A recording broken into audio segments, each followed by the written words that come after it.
Hello everyone, શું તમે પણ ક્યારેય આ શાક ખાધું છે? ના ખાધું હોય તો હું તમને તેની વિશે થોડીક માહિતી આપી દઉં. આ શાકનું નામ છે અળવીની ગાંઠ. તેનું આપણે શાક બનાવવાનું છે. અળવીના પાના આવે છે ને તે રીતે આ તેની ગાંઠો આવે છે, તેનું આપણે શાક બનાવવાનું છે. અહીં મેં લગભગ 500 ગ્રામ જેટલી અળવી લીધી છે. તેને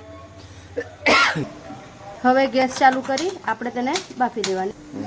હવે આપણે ઢક્કન ઢાંકીને તેને બાફી દેવાની છે, એટલે 10 થી 15 મિનિટમાં આપણે ચડીને તૈયાર થઈ જશે. પછી આપણે આગળની પ્રોસેસ કરશું. જો સરસ ચડી ગઈ છે આપણી અળવી. હવે આપણે ગેસ બંધ કરી દેવાનો છે અને તેને ઠંડી થવા દેવાની છે.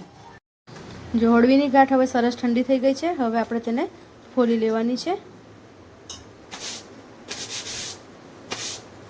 જો આવી રીતે સરસ ઠંડી થઈ ગઈ હશે ને તો એકદમ સરસ એવા છોતરા એના નીકળી જશે.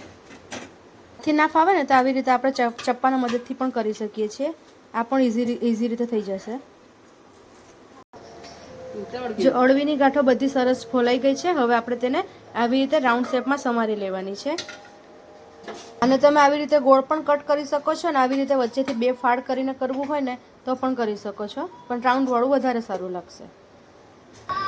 જો શાક સરસ સમારીને તૈયાર થઈ ગયું છે. હવે આપણે વઘારી લઈએ. અહીં શાક વઘારવા માટે હું સિંગ તેલનો યુઝ કરું છું. તમને જે તેલ ગમે તે તમે યુઝ કરી શકો છો. હું જીરું એડ કરું છું. આ શાક એકદમ સિમ્પલ સોબર રીતે બને છે. આમાં ડુંગળી લસણનો આપણે યુઝ નથી કરવાનો, ખાલી જીરાનો યુઝ કરવાનો છે અને થોડીક હિંગ યુઝ કરો. અહીં મેં 2 નંગ લીલા મરચાં લીધા છે, તે ઝીણા સમારીને નાખ્યા છે. મરચાં સરસ સતરી ગયા છે. હવે આપણે જે અળવીની ગાંઠો સમારીને રાખી છે તે આપણે તેમાં એડ કરવાની છે. હવે આપણે તેમાં મસાલા કરી લઈએ. તેમાં આપણે જરૂર મુજબ હળદર, જેટલું ધાણા જીરું પાવડર એડ કરવાનો છે.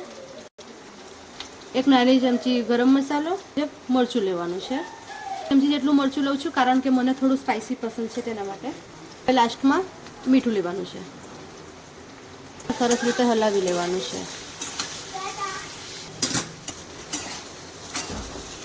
આ શાકને બનતા ખાલી 5 જ મિનિટ લાગે છે, બહુ વાર નથી લાગતી. એટલે ઝટપટ બનીને તૈયાર થઈ જાય છે આ શાક. અને બહુ છે, એક વખત જરૂરથી આ શાક બનાવજો, બહુ જ ભાવશે. આપણું સરસ થઈ ગયું છે. હવે આપણે તેમાં ધાણા એડ કરવાના છે, કારણ કે ધાણા વગર શાક અધૂરું હોય એવું લાગે, એટલે ધાણા તો આપણે એડ કરી જ દેવાના, જે ખાવામાં પણ બહુ સરસ લાગે અને દેખાવામાં પણ સરસ લાગે. તૈયાર છે આપણું અળવીની ગાંઠોનું શાક.